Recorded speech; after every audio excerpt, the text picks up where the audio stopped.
Hey, what's going on, guys? Welcome to the Cellar. I got some cool tips today on this video editing tips blog. Now, I'm going to be using Premiere Pro CS6, but again, this is pretty much good for almost any NLE, with the exception of the actual specifics. The whole theory is really works on pretty much anyone. But Premiere definitely lets you take advantage of sequences, and that's something I wanted to explain today. So first thing I wanted to go over today is just your basic organization skills as an editor. So you shoot all this footage, or someone else shoots all this footage, and they get it over to you, and they're like, hey, how do you want me to set this up? Or it's organized a certain way, and you got to set it up yourself. And the question always is you kind of figure out your own way, but if you knew how to do it from the beginning, it would make the project a lot easier. So that's what we're going to try to help out with today. So first thing I wanted to go over is the organizational structure. So I'm actually going to bring this over here for the screencast, and we're going to see here that I have my folders, which I keep on a separate monitor. But this project here is a live event that I shot recently. Hurricane Marketing Enterprises had their first boot camp that I helped do some of the marketing for in the beginning, and then helped while I was there. I videotaped some of the stuff. So when I came back, I really didn't have a plan going in. I kind of just shot a whole bunch of footage I saw and wanted to put something together that was a little bit promotional, but also kind of told a little bit about the event and featured some of the testimonials I had captured. So when I came in here, I originally started with the footage, and the way I organize all my footage, and you should kind of get into this habit, I guess I would say, because it's the best way to always keep track of stuff, is I have a projects folder here, as you can see, and in my projects folder, I'm going to double click and I have all my projects.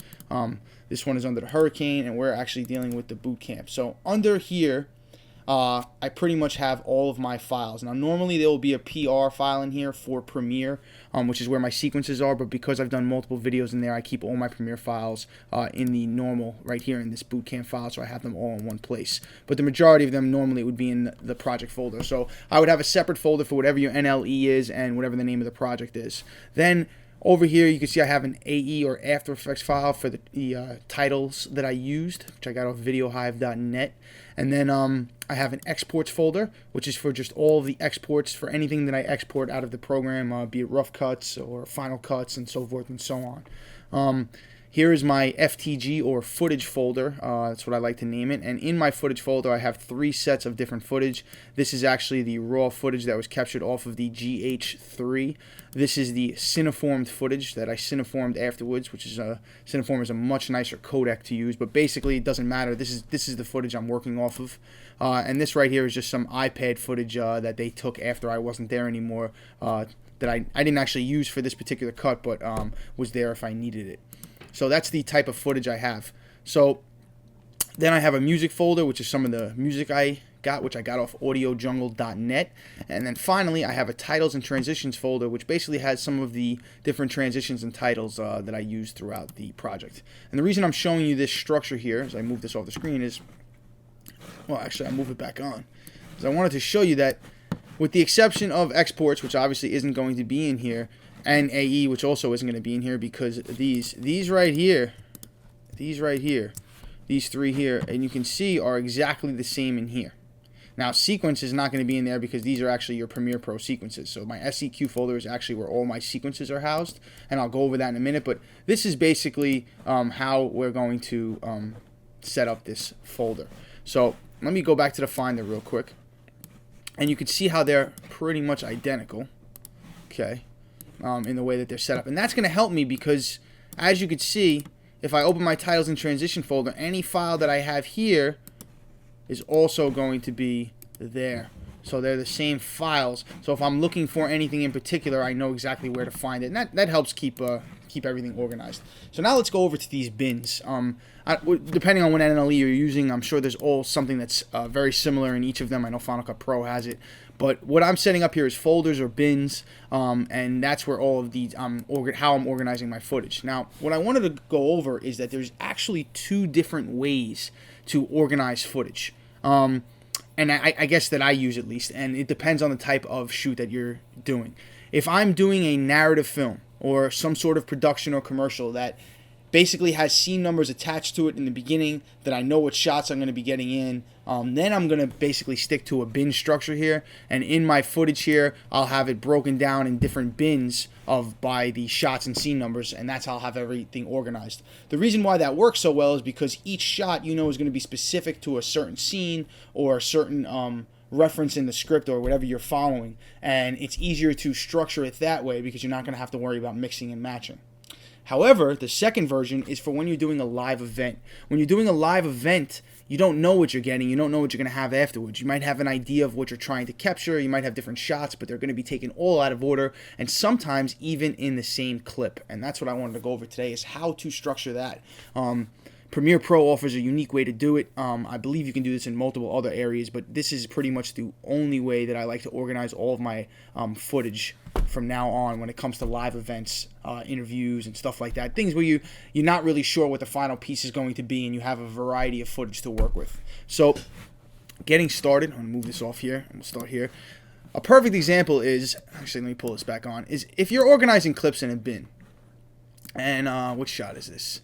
So let's say I have P10208. Okay, so I have this shot here, okay? Now if I wanted to put this in a bin, I might take this shot, and we'll start out here, and you'll see that this is the main guy of Hurricane Marketing Boot Camp. His name is Steve, and Steve is here with some other people that are coming to the boot camp. And if I was organizing a bin, I might have, say, shots of, say, Steve, which will be just the different ways of him interacting with different other people. So normally I would take this shot and I would put this in my Steve bin. However, as I go towards the end of the shot, I then panned over, and I now have the front desk and some people handing out folders and so forth and so on at the beginning. And this would be something different. This might be my front desk, or entering, or introduction, or whatever. I might have a different label for this type of footage. This is obviously not the same thing as Steve interacting with people, and it's the same shot, however. And I may not use the pan. So let's say I just wanted to use this part here, and then I wanted to just use this part here. Well, that would cause a problem here back to my bin system, because I only have one clip here. So I would have to put it in one bin, then maybe name it and make a note that, hey, check it for this other bin, and so forth and so on. It gets kind of confusing. So instead, what I do is I create sequences. And I'm going to go back here and show you here. In my sequence folder, I only had a few here, but I'm going to actually create a few more right now, and I'll show you exactly what I'm going to do. So I'm going to duplicate this and call it Steve. Let's get rid of the cap locks. Okay, and then I'm going to duplicate this and call it, front desk. Okay. All right. So what I would do now is I'd go here where I have my other, and I'm going to open up the front desk. I'm going to take out all the footage that's in there already, and I'm going to open up the Steve. I'm going to do the same thing. Okay. So now I've opened up both of these sequences, and you can see that they're right here. Now, what's going on here? This down here, you see these two levels of sequences here. I'll start with my B-roll.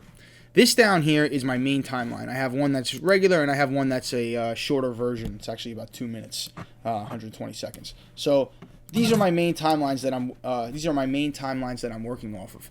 And in order to get to this point where I'm cutting to music and I'm making these cuts, I have to organize my footage first. So the way I start that out is I don't actually start out with the timelines. I'm going to shut this one down. I actually start out with a B-roll thing. And I'll explain to you here. Then I have these timelines, which I keep down here. Okay, and these are what I call my subjects. So these are these different shots that I've taken in the different subjects. So for instance, here it's labeled testimonials. This right here, as you can see, is all of the testimonials, okay? And what I do is I start out with the B-roll clip. And as you can see here, I'm going to zoom in here. This is literally, I started out with my footage here, okay?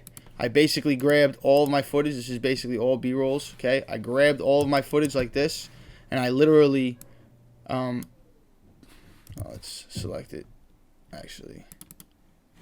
Let's go over here and make this easier. I'm going to select all my footage. And what I did here, if I can just get to here, bang. So I'm going to come back here so you can see exactly what I did originally. Is I basically grabbed this footage and I just put it down here. Okay? Just all in a row. Just like this. Okay? This is all my B-roll. Okay? I'm going to undo that. And this is what I wind up with. Move this out of the way. Okay? right here is all my B-roll. And what I've done is I've gone through, as you can see as I'm scrolling pretty quickly, but you can get the idea, is I've just cut out different parts that I found interesting in the B-roll. So, getting back to this clip and scrolling down here, let's take this original clip here. Let's take the video and let's log in. Getting back to what we were saying before, okay? If I wanted to just use this clip now for Steve interacting with people, I could easily do that. I could just make a cut here, say that's what I wanted to use. Actually, he still talks for a little while, so we're going to go to here. Okay, and this is basically Steve talking. And down here I have my little sequence named Steve, and I'm going to simply take this clip and pull it down here. And that's my Steve clips, okay? It's different. It's a 720p. Just check out my changing formats blog to figure out what I'm talking about with that, but it's a different size, so that's why I said to keep the settings. But I'm basically pulling down this footage down into here, and now I have Steve. Then I'm taking the other part of this clip, which is the front desk part, and I'm going over to my front desk sequence, and I'm taking that and I'm pulling this down here. Okay? Now, once I'm done with my B-roll, I'm going to basically take all of these, once my B-roll is all split up, I'm going to take all of my B-roll stuff and I'm going to put it up here. And then I'm going to start out with my timeline. And, you know, if I duplicate the timeline here, real quick on the other screen, and I open it up, this is a duplicate, and I take out, say, let's just take this out. Take out this footage. You could see that I would basically start here with a blank canvas screen, and I would just go to my different stuff, and I would say, okay, I'd like to use the front desk shot here. Okay, and we're going to put that in, and I'm going to cut it here. And then I'd like to use a Steve shot next. And I'm going to have Steve as he's talking to people, and I'm going to have it over there. And we'll make those nice. Okay, and this way now you can see that I have it split up exactly as I want it to. So it makes it easy to organize my footage. Rather than having bins where I have multiple shots on one clip, and I'm going to have to go actually into the bin. I'm going to have to look through my clips. I'm going to have to double click on it. I'm going to have to then, go into my sequence, set my in and out points, and use them. I mean, this is all types of stuff that takes a little bit of extra time. And by organizing in a sequence and having your clips, your in and out points set, but being able to take from one clip multiple points, multiple clips, and put it on a sequence and organization before you start the cut makes it a lot easier once you get into cutting. I use it all the time. It's a tip I learned off of FX PhD, one of the classes I took on there, and I've taken it to another level with my work. I mean, it's just really speeds up everything for me, and that's one of the reasons when you have a live event that it's so easy to organize the footage now as opposed to when I was using just a folder or bin system. So just a little word of advice and some tips that hopefully will help you get organized. That pretty much sums up everything. I'm just looking over my notes here, and that's it. Yep. So thanks for joining me in the cellar. Tune in next time for some more tips, and check out my blog. Follow me on Twitter at PJ_NORMZ or at editcellar.com. Later.